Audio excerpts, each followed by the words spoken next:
Welcome everyone. I'm Marianne Cosgrove, Acting Chair of Humanists Australia. Before we begin this session, I wish to acknowledge that I live and work on Awal and Ngambri land and that sovereignty was never ceded. I wish to pay my respects to their elders past, present and emerging. I welcome any Aboriginal or Torres Strait Islander people here today.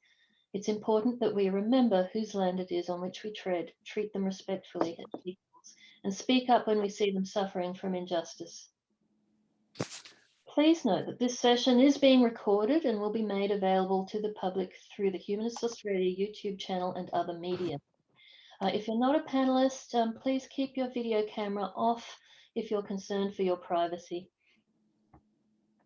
So I'd like to introduce our panelists today. Today, we are looking at the activities that Humanists Australia is currently running, or affiliates of Humanists, related organisations are running, and also activities that Humanists Australia is intending to run in the future to fulfil our 4 goals of educating people, building community, supporting people,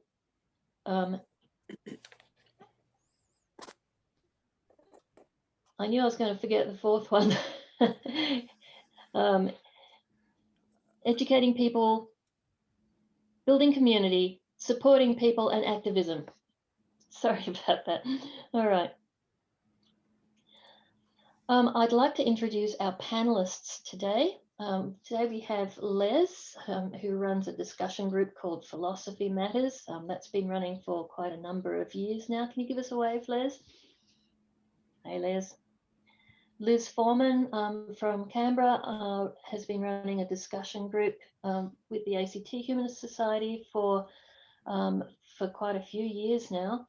And some of you will have heard the news last night that the ACT Humanist Society will be rolling into Humanists Australia. So those will be run through Humanists Australia in the future.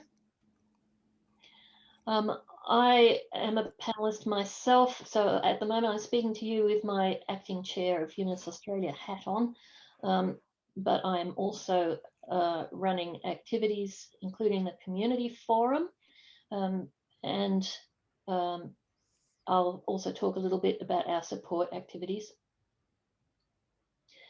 Rod Bauer from Melbourne is he's an acting secretary of Humanists Australia and president of Humanists Victoria. He'll talk about future events that Humanists Australia would like to hold, activities around celebrating life events. Debbie Hode from Canberra. Can you give us a wave, Debbie? Yep, there she is. She runs a book club, which she's been running for some years as well, and also a values group, which initially started out with Sunday Assembly and is now being supported, well, as of now, it's being supported by the ACT Humanist Society, but it will be supported by Humanists Australia. And Jeff, if you could give us a wave, please. Jeff has a group called Rainbow Atheists, as you can see from his name on the screen there. He'll be talking about the Rainbow Atheists community in our community session later this week. Today on the activities panel, he's talking about Humanist Awards. That's the Australian Humanist of the Year and the Outstanding Humanist Achiever Awards and Young Australian Humanist of the Year. So I'll just kick off with an opportunity for the panelists to just talk about their activity. Just tell us a little bit about your activity and why you decided to get involved in it. Let's start off in the reverse order. I'll call on Jeff. Hello, good morning everyone. Yeah, my name's Jeff. I've been an atheist and a humanist for many years. I'm also gay, and part of my journey towards atheism, I think, came out of my religious upbringing and the people I knew who were fairly intolerant in those days of LGBT human rights. And as a result, in recent years, it's just become really apparent to me, I guess, that a lot of LGBT people in Australia and around the world are still very much involved in religious organisations, which is fine. It's their choice, obviously. But I find it really interesting that they can talk about, say, the horrors of gay conversion therapy and so on, for example, or about religious bigotry in Africa, religious intolerance in Africa, and yet in the same breath have what I consider to be possibly some sort of cognitive dissonance in terms of, yes, I'm still a believer and so on. So I thought it's really time, given that the LGBT community has more than, I think, twice roughly the average number of atheists as the mainstream Australian community. That's according to the last census. And I thought there's a lot of us out here and we're not really being represented by anyone. And I also think, as a humanist, I was concerned, or I am concerned, that I'd like to see humanist influence and ethics and values being promoted within the LGBT community and beyond that. So Rainbow Atheists has been going for about 3 years. We're basically a Facebook group at the moment. We have been a meetup group, although that sort of ground to a big halt during COVID. And I'm hoping that our affiliation with Humanists Australia, or our membership as a community group within Humanists Australia, will assist both organisations in growing and contributing to each other and beyond. So, Jeff, you put your hand up to head the team who's looking at the Humanist Awards. Can you tell me about your that's right. awards?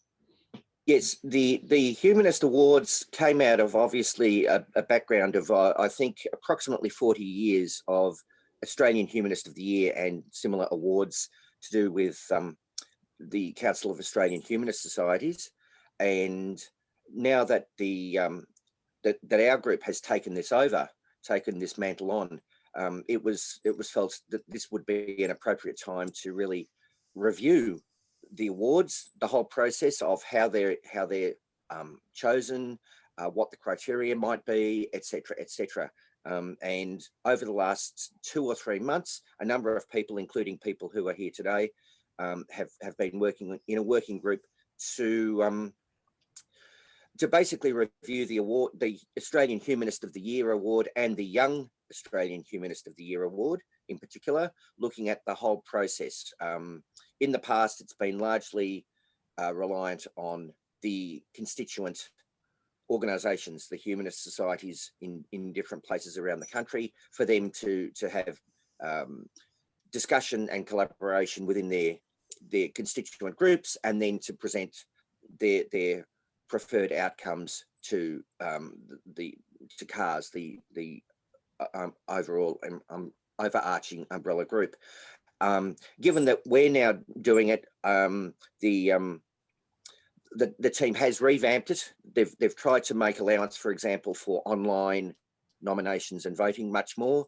They've taken it out of constituent organisations per se, and we're looking much more at individuals nominating, individuals contributing and addressing criteria, and then looking at a selection panel that is composed of a number of people, including, for example, a past AHOI, and possibly even independent people. But that's to be over. The oversight of that is to go through this organisation, and we've got it set up so that now the AHOI and the Young AHOI will both be hopefully an annual event, both awards, and that we've got a process set up so that next year we've hopefully allowed for enough time for, if the process is set up and running, that AHOIs will be available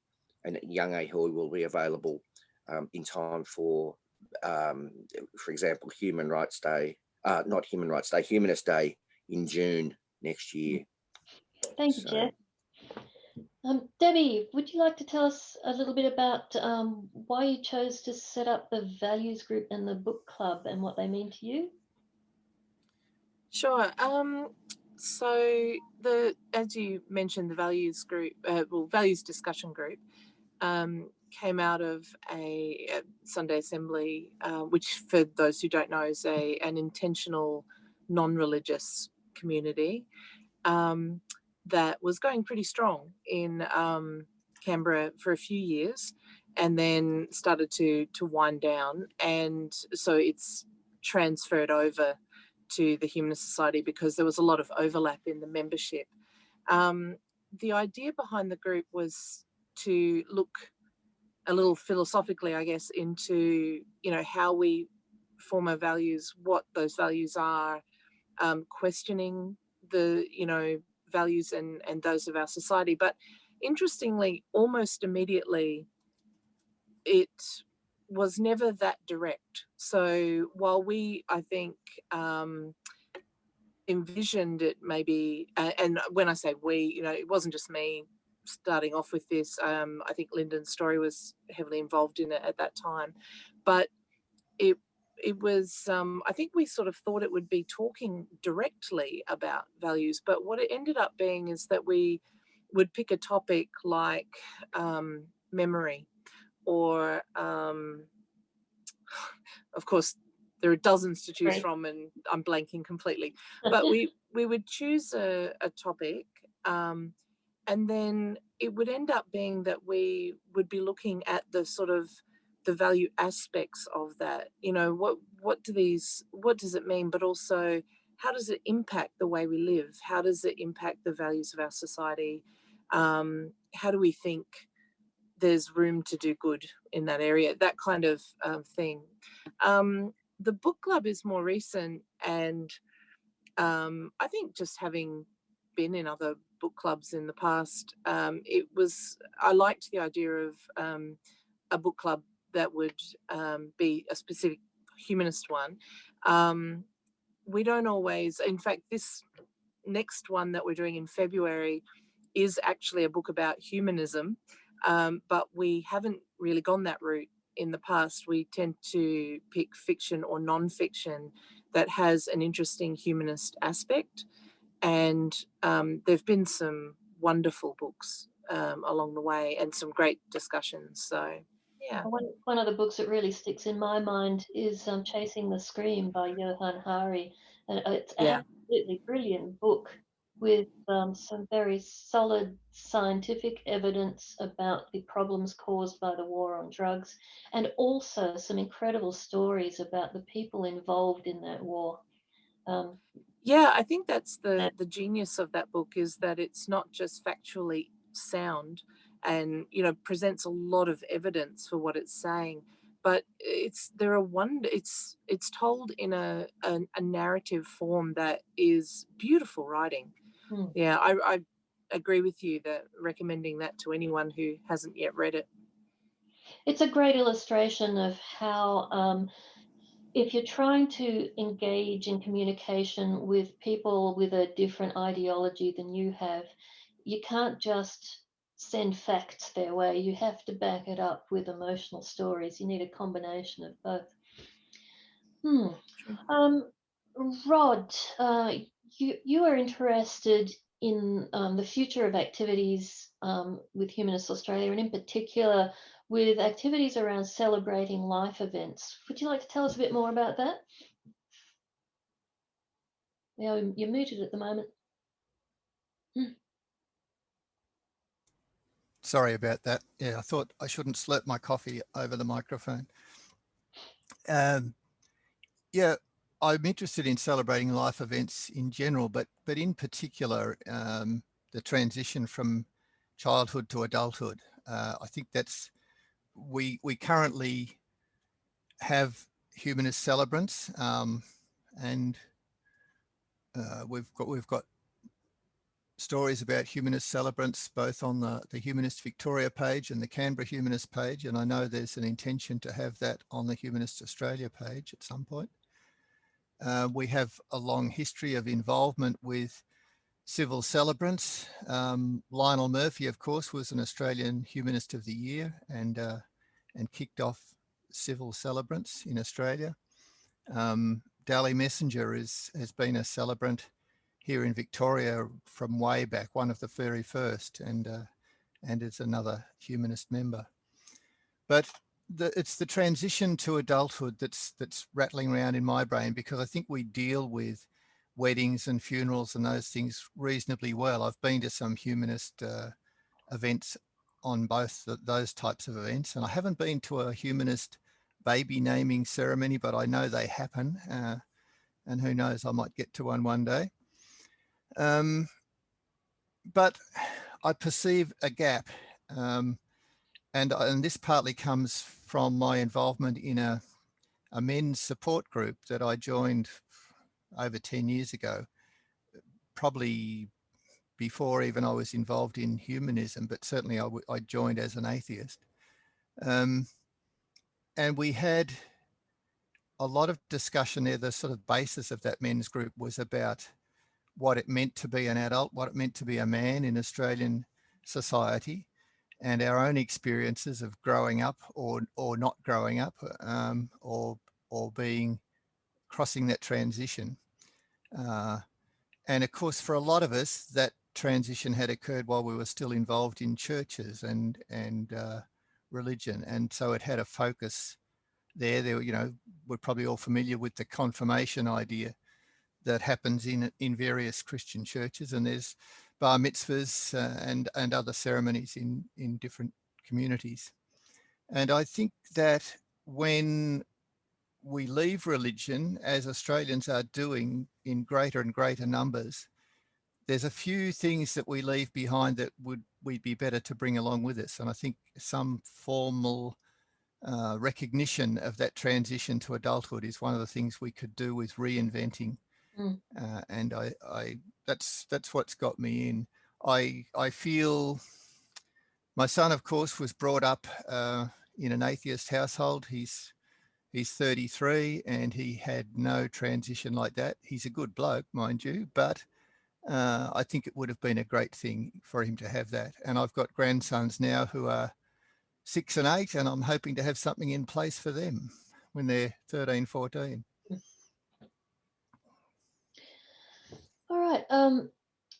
I'll briefly talk about the community forum and humanist support.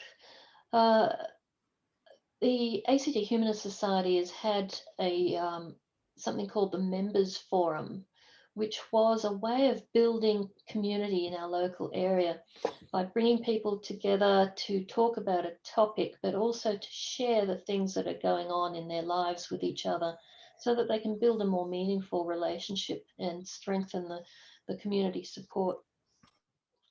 That forum was a less formal forum than the other main activity that the ACTHS runs, which is the discussion group that Liz facilitates, which she'll tell you about in a moment. The members' forums were in a person's home rather than at an external venue. So again, that helped to facilitate that personal connection with each other. And they finished up with tea and coffee, a bit of supper, which again allowed for a greater interpersonal connection. Unfortunately, we had to let go of the tea and coffee aspect of it as we hit COVID, and we switched to running all of our activities on Zoom early on in the COVID pandemic. And we tended to, we still kept going with those members forums, but we tended not to linger over tea and coffee the way we used to when we met in person. With the advent of Humanists Australia, I was very keen from the beginning of the organisation to give anybody who was interested a window into what was happening in the organisation, not just a one-way window, but a two-way channel of communication. So I set up community forums, is what we're calling them now. So in the early phases of the setup of Humanists Australia, those community forums were all about allowing people to hear what decisions the working group had made in the last 2 weeks since the previous meeting, and also to ask questions about what was happening and to provide their input. Now that most of those early formative decisions have been made and we're going into a more business as usual footing for the organisation with this launch, those community forums will keep going, but they will become an opportunity for community leaders and members of communities around Australia to get together and talk about what's happening in their communities, where their problems are, ideas that they've had, and to share that knowledge and understanding and to get to know each other again as human beings. I mentioned also other support activities. Humanist care workers will be very important, a very important part of our goal of supporting people who've been persecuted for their humanist beliefs, or just people in our communities who are suffering and need support. We are in touch with Colin Acton, who was an ACTHS member.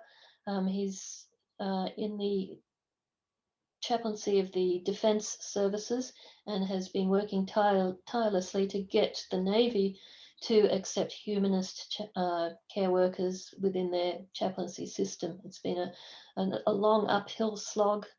He achieved that this year, and we hope that next year, with our support, Colin will be able to help persuade the Army and Air Force to also allow for humanist chaplains. That's enough from me. I'll switch over to Liz to talk about the discussion group that you've been running in Canberra. Thanks, Marianne. So the discussion group's been going, I think, since 2015. It started when a couple of people were, I think, as part of a process of sort of igniting a humanist society in the ACT. And I started going as a participant. I was attracted to the topics and, yeah, just the debate, hearing lots of different viewpoints. So I went along as a participant for a couple of years, and then when the facilitator, excuse me, was moving on, I volunteered to take over facilitating. It's always been run as a group that gives everybody an opportunity to share their views, listen to others, rather than a lecture type of thing. We usually just have a short introduction that sort of gets people going on the topic, and then it's really driven mainly by the participants in the group. So it hasn't been, you know, an avenue of lecturing, but we try and keep the topics related to humanism, and it gives us a chance to really look at different ways of looking at ethical considerations in an issue. I've always had a strong view that people that come to our meetups are all at really, really different stages of knowing about humanism, of about different stages of sort of developing their own views and their own opinions. And so it's a sort of group that allows people to test that out, test their views out, hear how other people are looking at things, and hopefully go away and think more about looking at issues that come up in a more sort of multidimensional kind of a way. I'll mention that it was that discussion group that brought me into humanism in 2015. I saw an ad for it and had just heard the word humanism. Really, it came into my consciousness for the first time in a newspaper article just before I saw that ad for the discussion group. It was good timing for me. Thanks, Liz. And Les, do you want to tell us about your Philosophy Matters group? Thanks, Marianne. Yes, I took over a previous meetup group called Philosopher's Stone. That was in October 2018. It already had a strong membership base. So I thought that was good to build on an existing base. So I renamed it to Philosophy Matters, and we've been meeting about once a month for the last couple of years.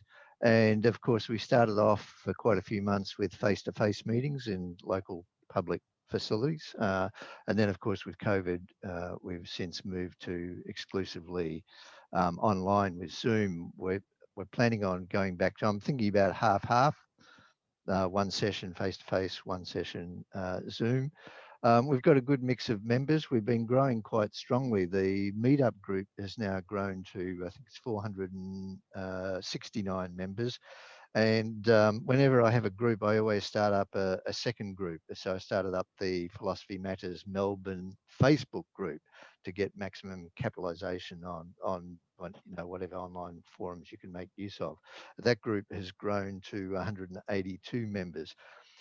We discuss a range of views to do with ethics, grounding in ethics, looking at particular ethical problems, politics. What is democracy? Will democracy survive? Is it the best form of government?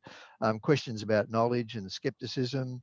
And of course, religion. I ran a 3-part series on the problem of evil as an argument against religious belief. So we have a real mix of issues, and now I have a couple of people who are helping me with the program, which is great. And what got me involved with this, people who know me know that I've had a lifelong interest in both philosophy and science.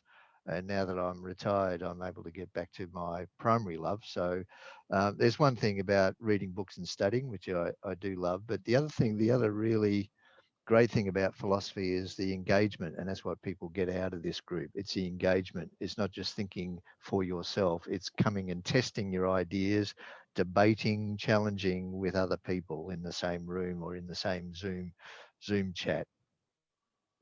Yeah, I've always thought it's a really critical part of our society that we be able to have robust discussions with each other in a way that does not involve personal attacks on the other side. It has to be respectful discussion. I've heard some comments saying that respect is not what we need. We need to be tolerant of other people's views, but not respect them. I think there's a misunderstanding there of what it means to respect a person. You can definitely have a vigorous debate about someone's ideas, but still respect them as a person by engaging in the issues without personal attacks. All right, so does anyone have any questions for any of our panelists? I've got a question for Les while it's fresh, and it's perhaps a little off at a tangent, but Les, when you moved from face-to-face meetings to Zoom meetings, was there a significant change in A, numbers, and in B, the demographic that were turning up to your meetings? Oh, I'm glad you asked that, because I meant to mention that. Moving to Zoom was a really wonderful thing for 2 reasons. One is we got a greater dispersion of people from wider geographical areas. We get people from obviously out of Australia.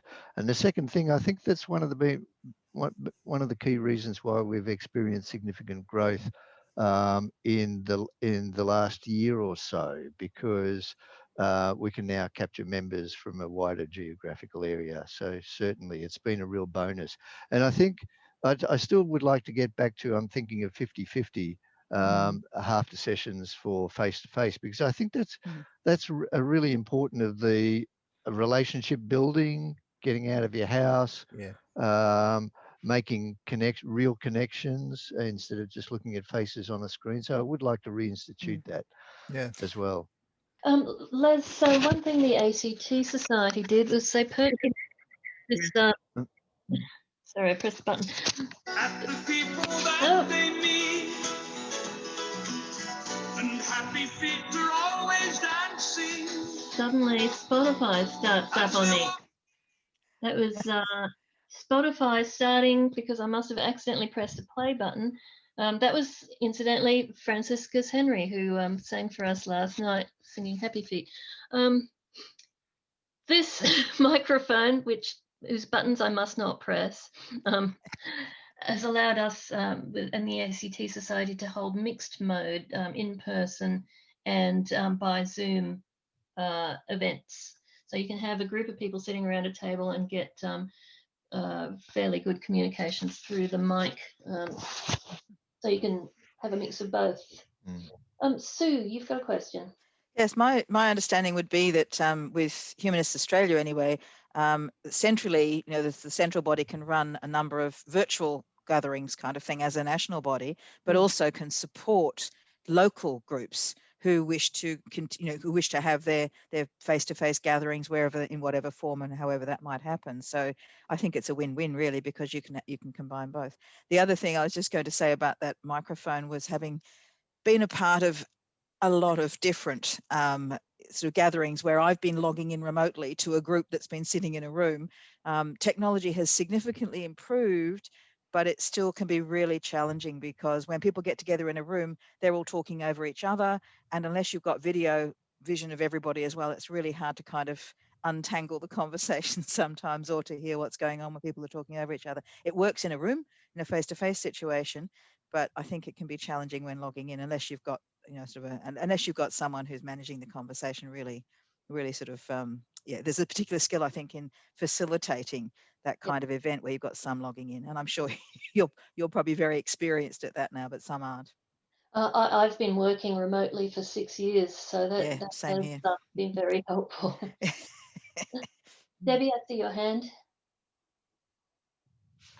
Yeah, I actually had a question for Les as well, but in the aspect, I just wanted to say that I'm also finding the hybrid in-person and virtual meetings quite a technological challenge, but we're getting better at them as we go along.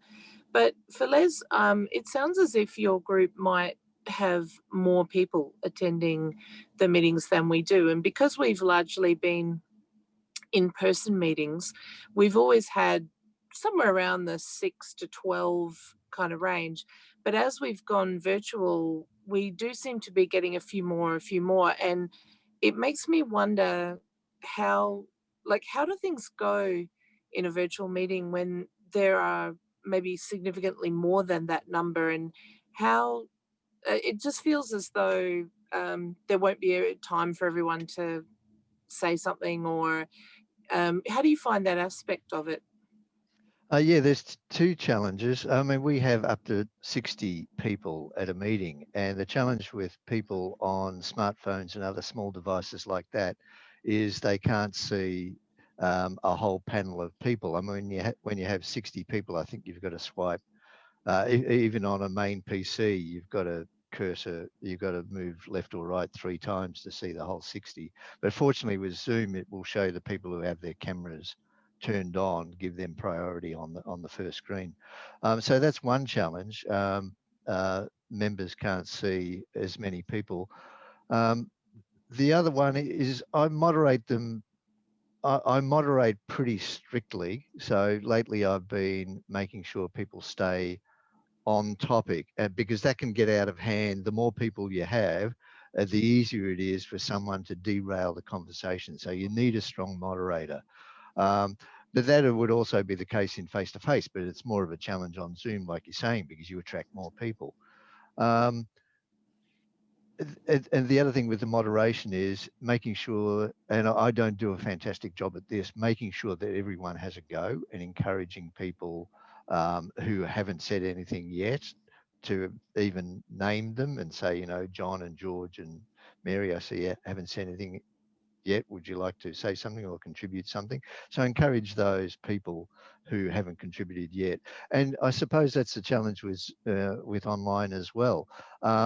Because they're hidden from view, they might not even have their camera on, they're pretty much invisible to the moderator. Whereas when you're in a room and you're a moderator, you can see everyone all in one go and you can see who hasn't contributed yet. That's harder to do as a moderator. So, and this is where I need to lift my game too, to encourage those who haven't said anything yet or asked a question to actually pick them out and encourage them.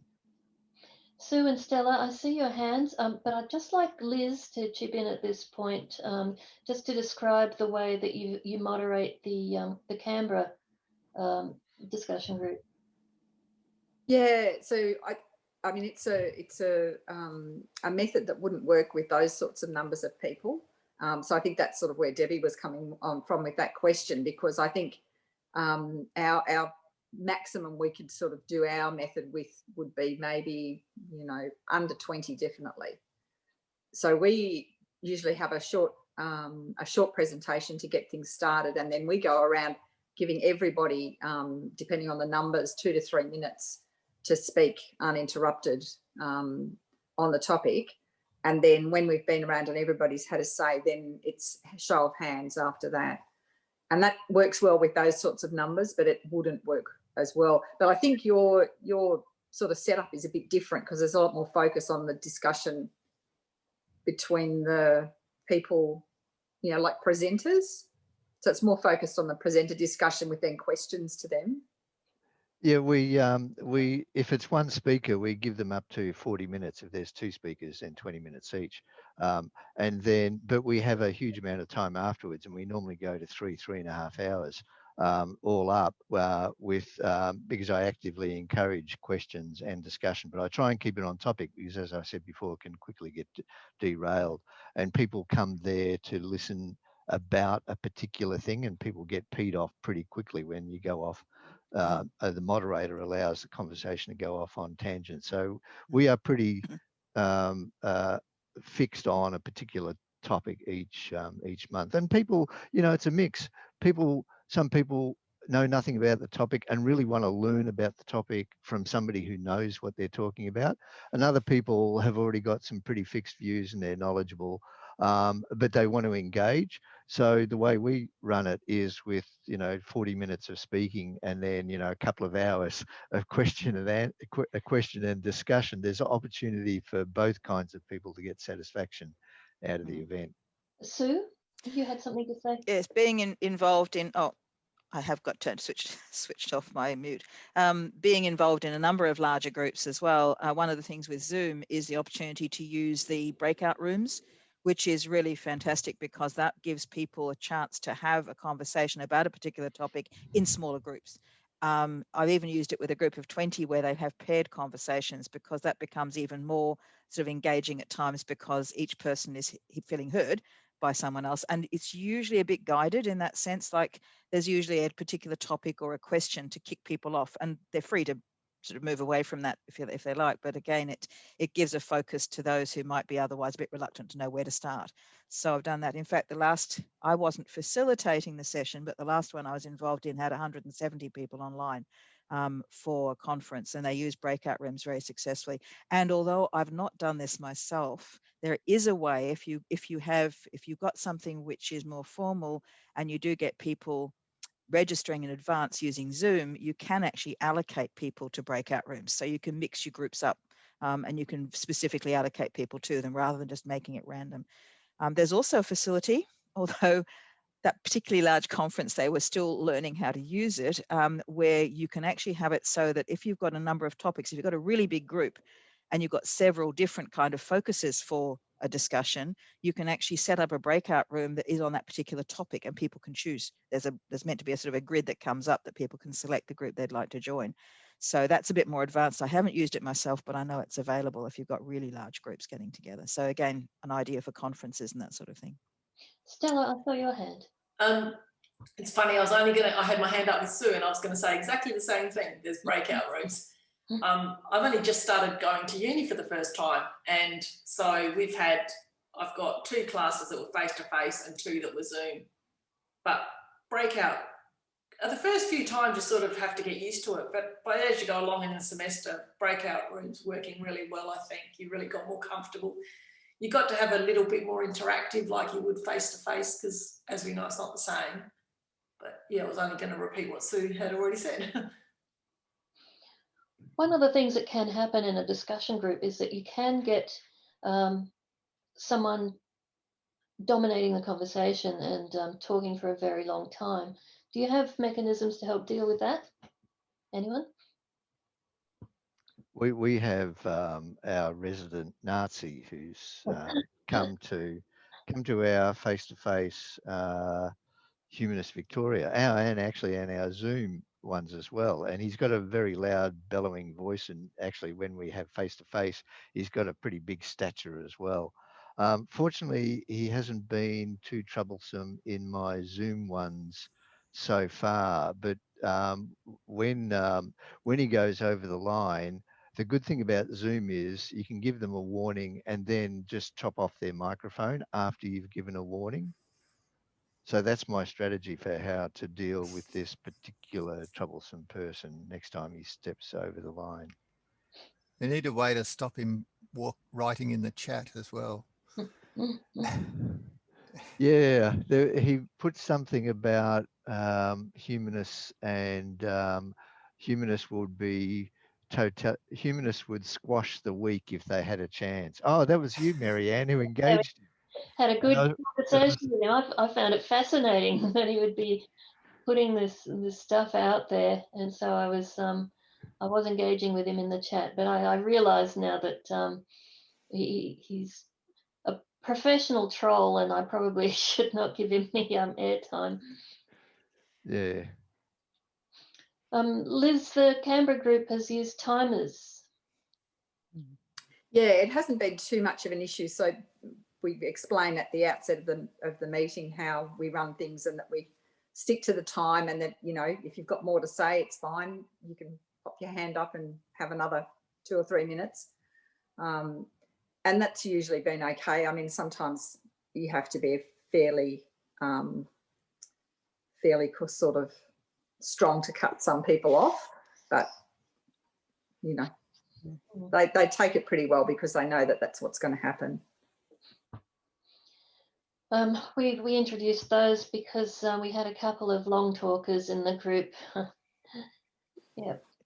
The other thing that can happen in discussion groups is you can get people getting very hot under the collar and starting to feel upset about things that are said. And there are various techniques for managing that as well. I recall at the Humanist Conference in 2019, we tried the red card system. People could hold up a red card if they felt that someone was getting upset and we needed to reset the conversation. So we've spent a fair bit of time talking about discussion groups. Let's talk about some of the other kinds of activities. Rod, have you put much thought into how we might work in activities around celebrating coming of age? Yes, I've looked at it a bit. The top example, of course, is what the Norwegians do, and I know a couple of people. I think Jenny has witnessed this firsthand, I think, and Ros Ives has, where the Norwegians go the whole hog. They call it confirmation. They run it almost a parallel system to what the churches ran or do run. And there's now quite a significant proportion of Norwegian young people who attend, say, a set of classes over a period. And then there's a big ceremony, you know, and it's could be at the town hall. The parents come along, everybody gets dressed up, and they are, you know, presented as new young adults, and words are spoken, and you know, there's a recognition that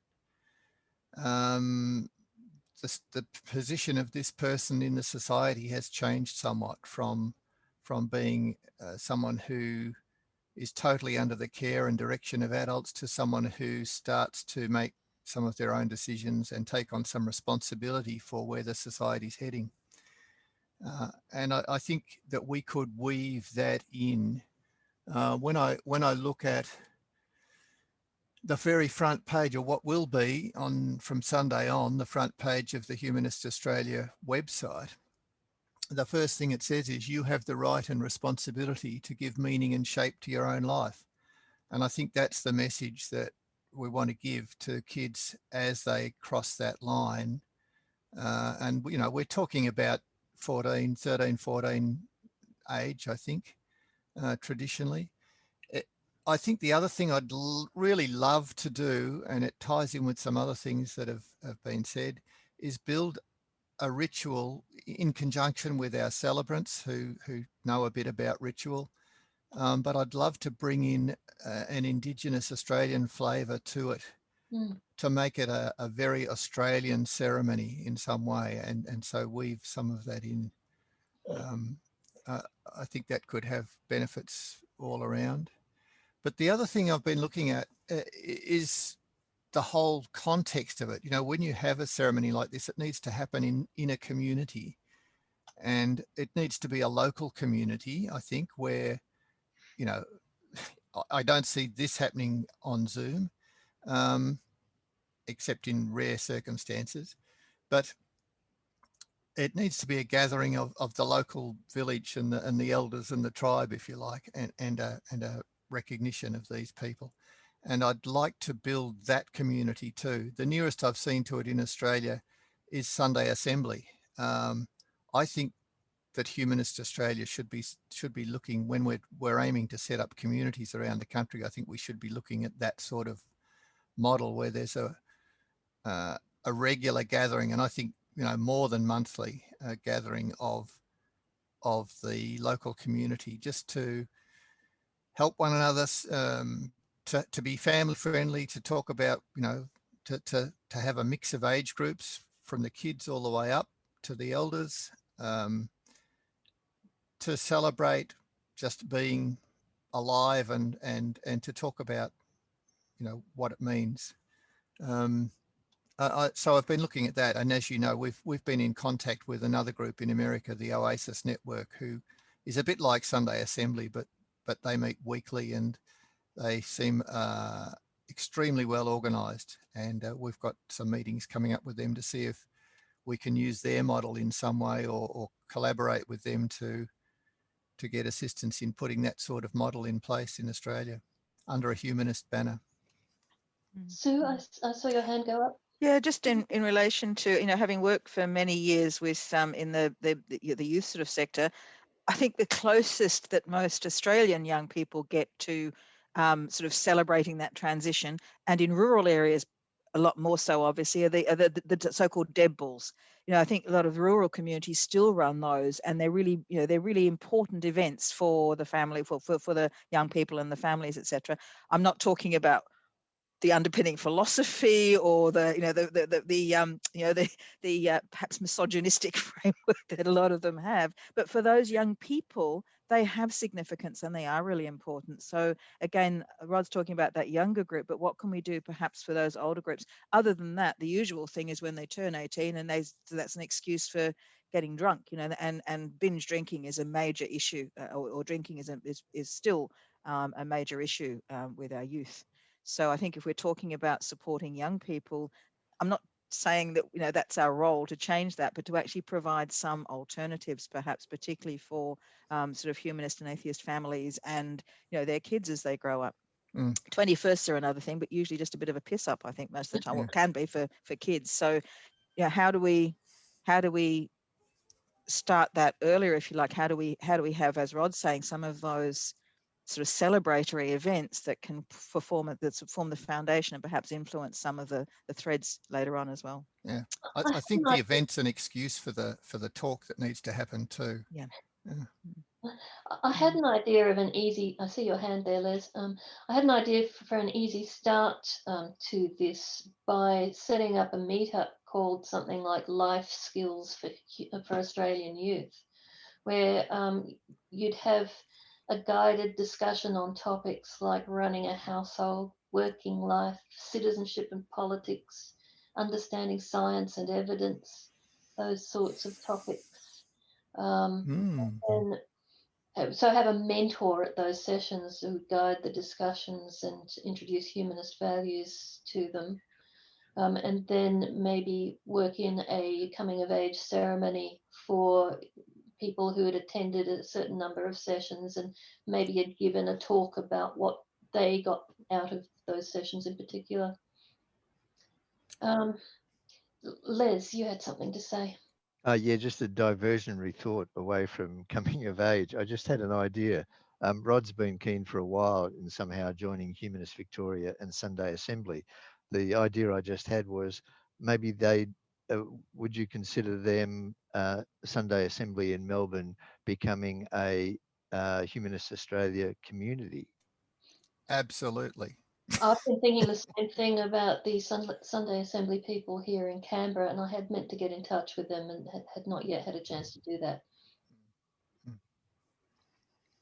Because they had a strong community, and the main leaders got a bit burnt out and had to step back. Yeah. And not much has been happening in that space. Yeah, Sunday Assembly in Melbourne went through a rough patch like that about 3 years ago. I got involved then in helping them re-establish, but they've now got other leadership that's working okay. But yeah, I would love to see them come in under the Humanist banner. They were reluctant because they weren't supposed to brand themselves in any way, and they don't say that you can't be a Christian or a Muslim or whatever and still come to Sunday Assembly. But those ties have been relaxed a lot, and I think they're much freer to do their own thing these days. They're not sort of committed to doing what London tells them or anything. Rosemary, you have your hand up. I'm sorry if you've had that up for a while. I've only just noticed it. It hasn't been up for long, but what I was going to say, when I was a kid, 21st birthday parties were a major coming of age event, and everyone had one, and they seem to have died out. The other thing, when I was in Latin America, they celebrate the 15th birthday and have big parties on their 15th birthday as a coming of age celebration. It doesn't necessarily involve the whole community, but it certainly involves all the relatives, the grandparents and the great aunts and great uncles, and so it has to be. And the 21st and the 15th were both celebrating all family and family friends. But that's all right. That's all I had to say. Yeah, so it sounds like we need some combination of mentoring with ceremony to make the most out of that. We've only got a few minutes left, but I'd just like to go back to the Australian Humanist of the Year. Jeff, do you have ideas for how Humanists Australia can make the most of our Australian Humanist of the Year? Well, I think actually a lot of what we've been talking about sort of plugs into the same idea in terms of promoting humanist values. I think one of the things that the Working Party looked at when they were reviewing the nomination requirements and criteria and so on was expanding it from the traditional base of has to conform to a very narrow view of what humanism means. For example, people who are not specifically not religious, people who are known within a minimum of, I think, 2 states. And for example, we had a problem with that because that meant that if someone was popular or well known in, for example, Victoria and New South Wales, that meant the rest of Australia didn't necessarily get so much of a democratic representation. And we're looking at ways to try and make it more accessible and more universal. And I think for example, we're looking at people who have demonstrated alignment with humanist values and the mission and values of this organisation. And I think that's one thing that we can do. Like even while we're talking about commitment ceremonies or young people's coming of age sorts of ceremonies, I think there's a really big opportunity there to plug into young people. And it's not just older people. Like I was a teacher for many years, and it's not just like older people like me saying to the younger people, this is what you must do to be a good citizen, but plugging into them and giving them opportunities to contribute of what they think is valuable and what they think is important, and thereby expanding the whole base and almost the definition of what it means to be humanist. Because I think a lot of younger people who would see themselves as nuns as in N-O-N-E, they're not religious at all, they wouldn't necessarily identify as being atheist or humanist or whatever. But I think there are definitely, a lot of them would subscribe to humanist values, they just don't know it. Yes. And I think there's ways that we need to sort of plug into them and get them in this sort of interactive relationship. So one of the new pieces of infrastructure that we've set up with Humanists Australia is Slack, which is a messaging channel platform with multiple channels of communication. And we have set up a youth channel in there, plus channels for all of our communities. And I'd really like to get engagement from young folk in that channel. It's not happening yet, but it's something we'll certainly look at trying to ramp up in the new year. Did anyone... If I can just add to that, Marianne, oh, sorry. I think it's absolutely important in that sense with what you're saying to ask young people what are the ways that they want to interact and that they want to be involved, whether it's Slack or whether it's Zoom or whether it's whatever. Because, you know, we can talk about coming of age ceremonies and all the old traditional views, and that's certainly normal to us, but is that what would attract young people these days? Hmm. You know. I've got a 15-year-old, an 11-year-old and a 22-year-old, and getting them engaged in anything is just getting them to go to a family shows. They're so independent and they know everything. So I find it really frustrating. So I don't know that they would be interested in, I think if you get them while they're young, they'd have to be about 12 or 13. I think by the time they're 15, 16, they don't want to have anything to do with mum and dad. So it'd be interesting to get their feedback. But I wonder how the Scouts movement is going. Not good. Sue, did you have something? No, look, I think young people are, generally speaking, are really, they're keen to be involved, they're keen to be part of communities, and they're keen to make a difference in the world. And I think it's about probably connecting them into issues. As Jeff said, what are the issues about which they are passionate and that they would like to see change happening? I mean, look at what's happened with the youth movement around environment, etc. There have been young people actively involved. And yes, okay, perhaps to our generation, dare I say it, the thought of being involved in a group for 10 years, 20 years, whatever, is perfectly normal. Whereas I think for young people, and particularly for someone who's 15 years old, 6 months is a hell of a long time.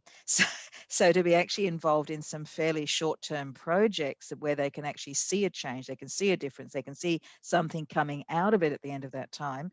I mean, I'm an ex-teacher like Jeff, so I guess that's where I'm coming from as well. But I think that to be looking at that is really important, and making sure that we're offering avenues and opportunities that are things that the young people actually want to see happening, and that they want to be issues that they want to be engaged in, etc. So I think it's better to find some avenues to do that kind of consultation before you sort of leap into funding or supporting events or activities that won't necessarily attract them to be involved. I see Liz's hand, but it is 11 o'clock. So if anyone needs to head off for their next, whatever it is, we'll say farewell. See you, Liz. I do. Farewell, everybody. Great to hear what you're saying and see all your faces, some of your faces. I'll talk to you all soon. See you tonight, Liz. See you, Liz. Bye. See you, Liz. I just want to build on Sue's comment. I think that's what's so great about the Human Union project, because it's a series of very specific projects that will attract people who want to get involved in a specific issue and get them in that way. So I think that's great. Yep, that was very intentional in the setup of that project. Although that makes it sound a little bit cynical in terms of the activism, but I'm passionate about both sides of it, both the campaigns themselves and the impact they'll have on our world, and the opportunity to excite people and engage their interest and bring them to humanism. And that's what I found with the two groups that I run, the Philosophy Matters and the ex-religious support network, which are building quite strongly. But it's the avenue that for getting them into Humanists Australia. So we have had, Humanists Victoria. So we've had some new members come through both those portals, and now, because I've been talking about Humanists Australia with both my groups, hopefully it's going to help build, get them into Humanists Australia as well, especially if it's zero cost. Yes, thanks, Les. To begin with, and they make their donations. All right. Did anyone have any other questions for our panelists? So each day of our Launch-a-Palooza, we have a casual social chat over lunch in this Zoom room from 12:30 to 1:30. The next formal session is at 2 o'clock today. That's 2 o'clock Australian Eastern Daylight Time. And that is my session on what is humanism. So I hope to see you either at lunch or at What is Humanism, or the next one after that is Liz's presentation, Liz's discussion group tonight on the topic of whether disregard for human rights of disenfranchised groups is causing the swing to far-right populism. All right, so I'm looking forward to seeing you at any of those other sessions today, or tomorrow is our Communities Day, and Sunday is our Activism Day.